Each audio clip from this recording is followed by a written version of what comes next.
Hey guys, welcome to the Liberal Hive Mind, a channel solely focused on exposing the abundant hypocrisy of the left. What are we going to call it at this point? The Tucker curse? You know, of course, we know the Trump curse. Well, considering everything that's happening to Fox News after they fired Tucker Carlson for a reason which has still not been made clear, after all the negative backlash, I think we ought to coin a term. The Tucker curse seems quite fitting. Fox News is getting hit from every single angle, and here they are, hit once again, this time with a lawsuit from none other than Mr. Ray Epps himself, who claims that he was defamed, he was slandered, and he's now being charged by the DOJ because of Fox News and Tucker Carlson. Put another W in the win-loss column for Tucker Carlson. Not only is Fox getting BTFO'd, but Ray Epps is finally being charged. You know, the actual orchestrator of that day's events. Although, of course, I'm not taking this too seriously.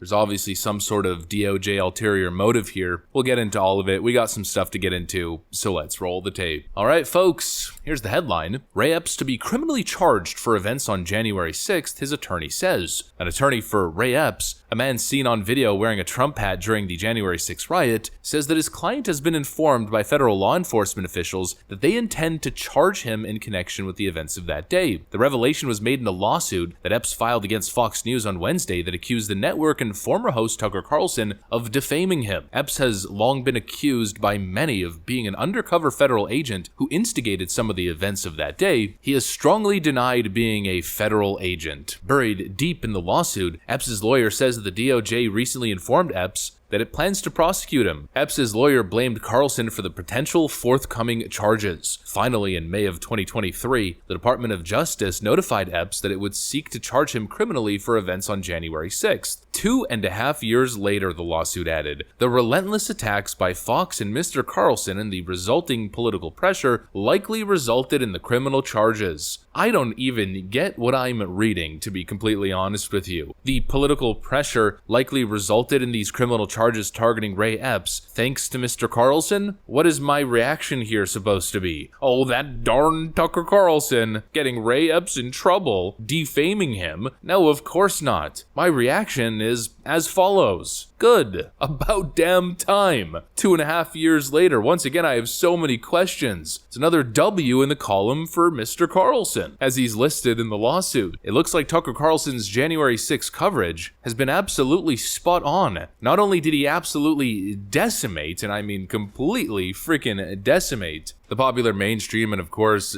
Democrat narrative about J6, but apparently now he brought enough attention to Ray Epps' name, forcing the DOJ to actually do something. Ray Epps should have been arrested 2.5 years ago, because based on all the talking points that we've heard from the left, all the outrage, all the talk about incitement to violence, basically everything that they blamed Donald Trump of doing, well, Ray Epps actually did and was filmed throughout the day, and even I believe the night prior, if I'm not mistaken, doing exactly what they claimed Donald Trump did. Here's a little video evidence. Typical Ray Epps flashback. I know. In fact, tomorrow, I don't even like to say it because I'll be arrested. Well, let's not say it. We need to go, I'll say it. All right. We need to go in to the Capitol. Let's go!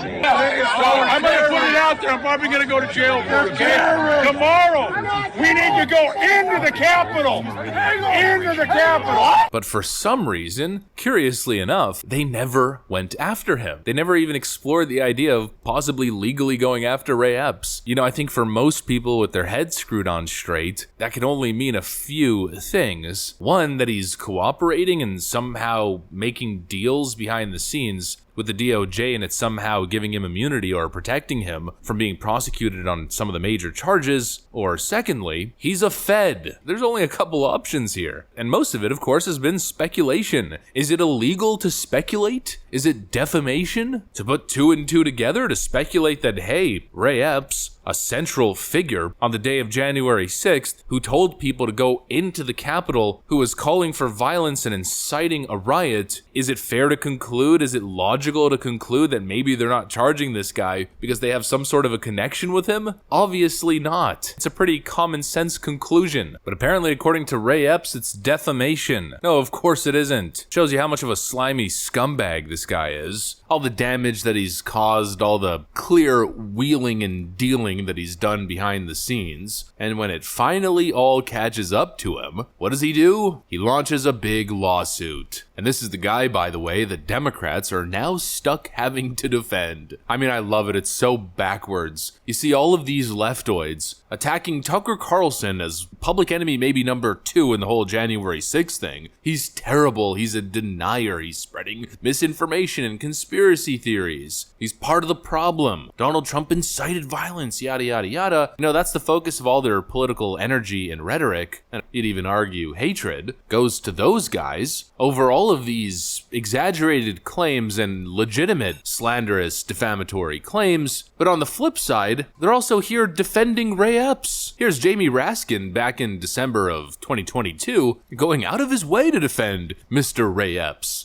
Mr. Epps was in front of the January 6th committee, and we were told that a transcript of his interview would be released, but it's never been released. And I wondered, was he sworn None in? of the transcripts have been released, so you don't need a conspiracy theory about that. We haven't released any of Were them. you present when he was interviewed? That would give me No, I was not. I was not. We've done more than 1,000 interviews. You guys are trying to make this poor schmuck who showed up to your protest into something a lot bigger than he is.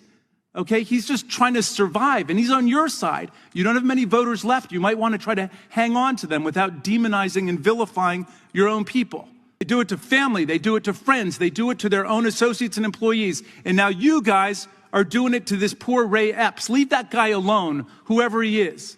And now, of course, many of these media journalists are doing the exact same thing, defending Ray Epps and claiming that he's a victim, but he's the biggest perpetrator. He's the one guilty of everything they've been fear-mongering about. He is literally the guy who did everything that they're pointing the finger at. You know, everything they were accusing Ted Cruz and Donald Trump and Tucker Carlson of doing, that's your guy. But no, they're going after the big political heavy hitters while simultaneously defending Ray Epps. You people are out of your mind. They put themselves in such weird positions. Like, we're supposed to feel bad for Ray Epps. I don't feel bad for him at all. I don't feel bad for Ray Epps. I don't think Tucker Carlson did anything wrong. In fact, I think his reporting was solid, on the money, enlightening for many, and really helped clarify the narrative. I think Ray Epps should have been charged 2.5 years ago. He probably should have been the first person to get picked up. That's been the question since day one. And so, no, I'm not going to be mad at Tucker Carlson, and I'm not going to be mad at Fox News either, and I definitely am not going to defend Fox News because I simply don't care. The more they get sued, the more their ratings collapse into oblivion. I mean, the happier I am. I think we need to see the end of the legacy media reign in general, so I'm not losing sleep over any of it. Ray Epps is not a victim. I'll never view him as such. But also on the other end, I'm not exactly celebrating now that he's been arrested, because obviously we know exactly what the real deal here is. The DOJ is doing what it always does. Narrative building. As the FBI and the DOJ are getting hammered from all sides, as the political corruption is clear and it's highlighted, they're trying to make it seem now with Ray Epps charges as if it somehow absolves them of any political bias or weaponization. Look, we arrested Ray Epps. See? We're doing our job. Give me a break. It's clearly, yet again, part of the narrative, part of the massive distraction campaign, but even knowing that, it's not exactly a bad thing, but it's certainly not convincing me that the FBI or DOJ aren't totally corrupt and politicized. You want to truly convince me that the FBI hasn't been compromised and that they're actually doing their job fairly and upholding the law without bias? Very simply, arrest Joe Biden and Hunter Biden. Then we could have a conversation. Anything else I will not take seriously. It's all a frickin' scam. And I still have all the same questions about Ray Epps. I think they're just throwing him under the bus for political purposes. I cannot believe the left is now in a position where they're trying to make the argument that Ray Epps is a victim. I mean, Jamie Raskin's literally said, this poor guy. No, he's your guy, dummy. He's literally the guy the Democrats should be posting everywhere. I wonder why it is that they chose Jacob Chansley, the Q shaman, over Ray Epps. What could possibly be the logical explanation for shielding this guy? I don't know, I think the word rhymes with bed, head, lead, something like that. The word's just not coming to mind. That's what I got for you guys. Hopefully you enjoyed it. If you did, make sure to leave a like and possibly subscribe to the channel. Thanks for watching, folks, and I'll see you on the next one.